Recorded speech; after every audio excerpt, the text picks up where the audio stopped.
दोस्तों नमस्कार। स्वागत है मेरे YouTube channel study with Amit में। दोस्तों आज हम लोग विजयनगर साम्राज्य के बारे में कुछ क्वेश्चन को सॉल्व करेंगे जो एग्ज़ाम के लिए बेहद ही महत्वपूर्ण है। तो चलिए सॉल्व करते हैं। दोस्तों वीडियो पसंद आए तो वीडियो को लाइक और चैनल को सब्सक्राइब कर दीजिएगा। तो आइए दोस्तों, मदुरा विजयम के कवि इनमें से कौन थे? मदुरा विजयम के कवि इनमें से कौन थे? ऑप्शन है आपके गंगा देवी, तेनालीरामा, कृष्णदेवराय, उपरोक्त में से कोई भी नहीं। तो दोस्तों आपके पास 5 सेकंड का टाइम है, आप भी अपना क्वेश्चन चेक कर लीजिए। चलिए दोस्तों मैं इसका बताता हूँ राइट आंसर। इसका राइट आंसर गंगा देवी, मदुरा विजयम के जो कवि हैं गंगा देवी हैं।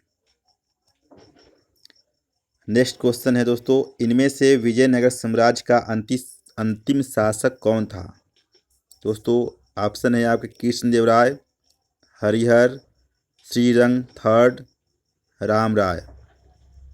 5 सेकेंड आपको देता हूँ, जल्दी से कमेंट बॉक्स में लिखिए आंसर। चलिए आइए इसका देखते हैं आंसर।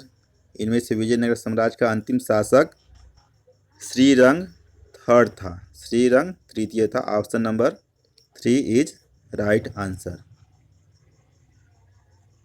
नेक्स्ट क्वेश्चन देखते हैं, विजयनगर साम्राज्य में देवदासी प्रथा के बारे में इनमें से किस विदेशी यात्री ने उल्लेख किया है? दोस्तों आपकी ऑप्शन है Niccolo de Conti, Fernao Nuniz, Domingo Paes, Abdul Razzaq.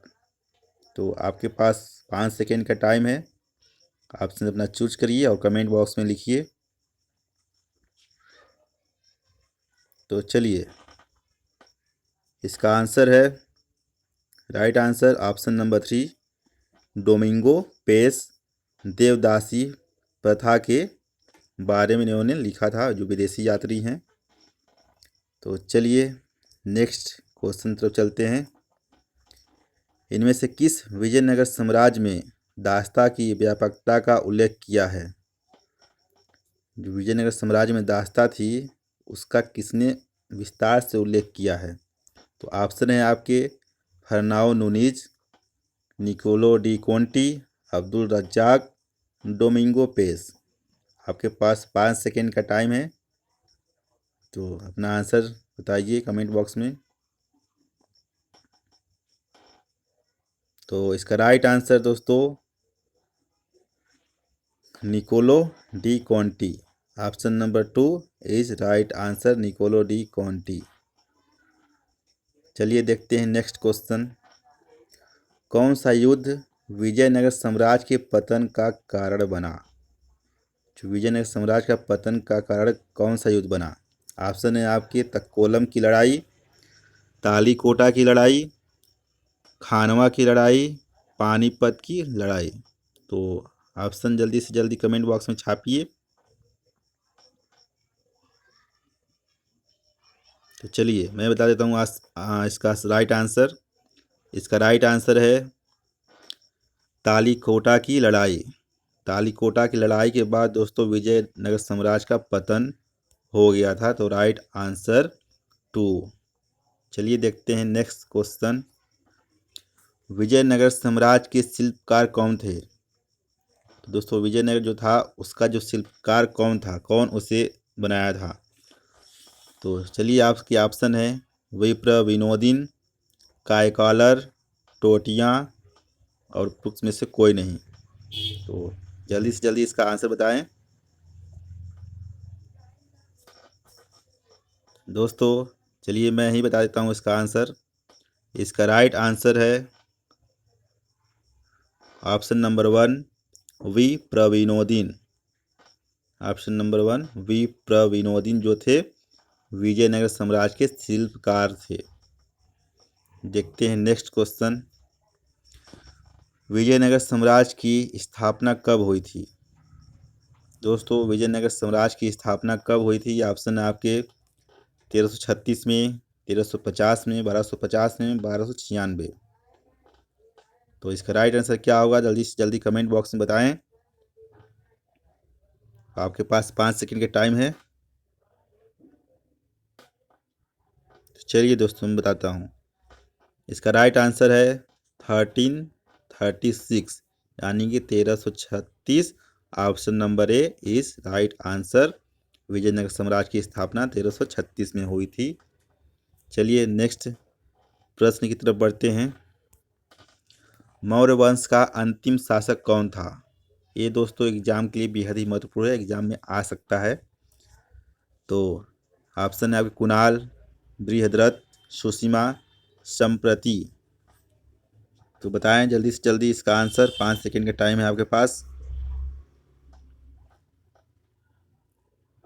चलिए इसका आंसर है, right answer option number 2, Brihadratha. Brihadratha इसका राइट आंसर है। मौर्य वंश का अंतिम शासक था बृहद्रथ। Option number 2। गुप्त साम्राज्य के अंतिम शासक कौन थे? गुप्त साम्राज्य के अंतिम शासक कौन थे दोस्तों? ऑप्शन है आपके पुरुगुप्त, विष्णुगुप्त, स्कंदगुप्त, कुमारगुप्त। चलिए जल्दी से जल्दी इसका आंसर बताइए।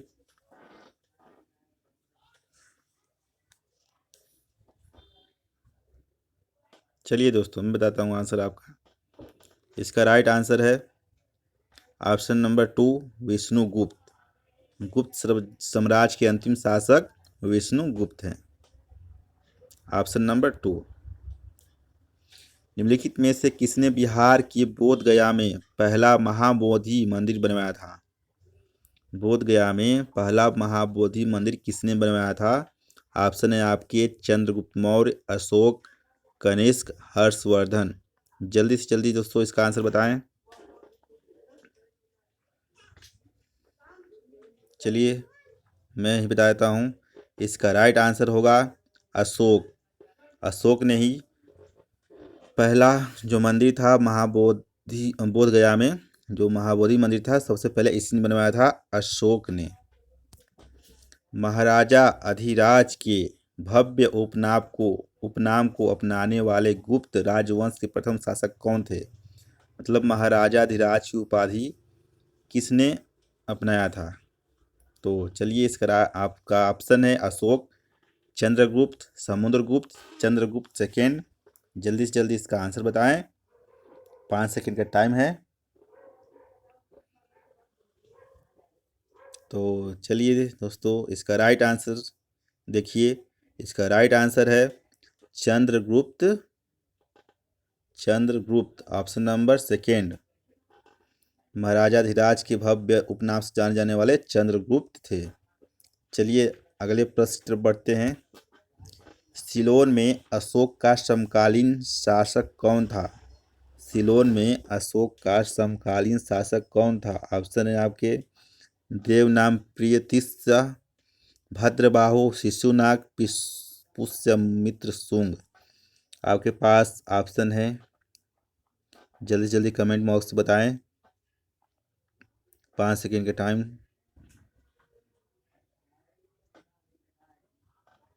चलिए इसका राइट आंसर है देवनाम प्रियतिस्य। राइट आंसर देवनाम प्रियतिस्य सिलोन में अशोक का समकालीन शासक था। Option number 1 is right answer. उस राज्य का नाम बताएं जो चंद्रगुप्त फर्स्ट को लिच्छवी से दहेज में मिला था। ऑप्शन आपके हैं पाटलिपुत्र, साकेत, उज्जैन, प्रयाग। तो इसका राइट आंसर जल्दी जल्दी बताएं। चलिए मैं बताता हूँ, इसका राइट आंसर है पाटलिपुत्र। पाटलिपुत्र जो था चंद्रगुप्त फर्स्ट को लिच्छवी से दहेज में मिला था। इसका राइट आंसर हो जाएगा पाटलिपुत्र। कौन सा शिलालेख स्कंदगुप्त से संबंधित है? कौन सा शिलालेख स्कंदगुप्त से संबंधित है? तो आपके ऑप्शन है मेहरौली लौह स्तंभ, भीतरी स्तंभ, नालंदा कॉपर प्लेट, इलाहाबाद पत्थर स्तंभ। तो चलिए जल्दी से जल्दी इसका आंसर बताएं। चलिए इसका आंसर देखते हैं। कौन सा शिलालेख स्कंद गुप्त से संबंधित है? तो इसका राइट आंसर है भीतरी स्तंभ।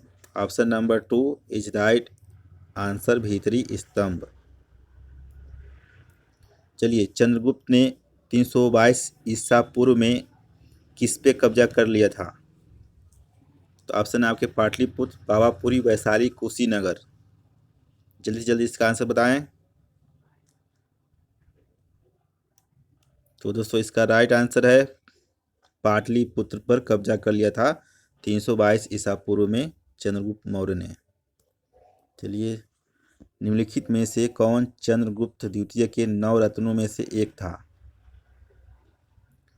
तो दोस्तों चंद्रगुप्त के 9 रत्न में थे भास्कर, ब्रह्मगुप्त, वराहमिहिर, आर्यभट्ट। जल्दी जल्दी इसका आंसर बताएं। तो इसका राइट आंसर है ब्रह्मगुप्त। सॉरी दोस्तों, वराहमिहिर। वराहमिहिर इसके राइट आंसर है। चंद्रगुप्त के जो 9 रत्न थे वराहमिहिर थे। आइए देख लेते हैं इसके 9 रत्न कौन कौन थे। तो इसके दोस्तों 9 रत्न थे अमर सिन्हा, जो संस्कृत के लेक्सिकोग्राफर थे, धन्वंतरी, हरिसेन, कालिदास, कहपनक, शांकु और वराहमिहिर, वररुचि और बेताल भट्ट। ये जो थे सारे 9 रत्न थे जो चंद्रगुप्त द्वितीय के दरबार में रहते थे। आइए देखते हैं नेक्स्ट क्वेश्चन। किस राजा ने सांची स्तूप को नष्ट कर दिया था?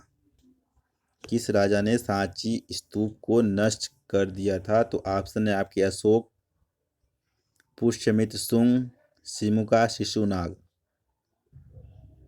तो देखिए इसका राइट आंसर जल्दी से जल्दी कमेंट बॉक्स में बताएं।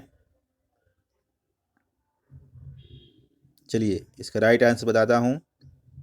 इसका राइट आंसर है पुष्यमित्र शुंग। ऑप्शन नंबर 2 पुष्यमित्र शुंग था, उसने इस सांची स्तूप को नष्ट कर दिया था।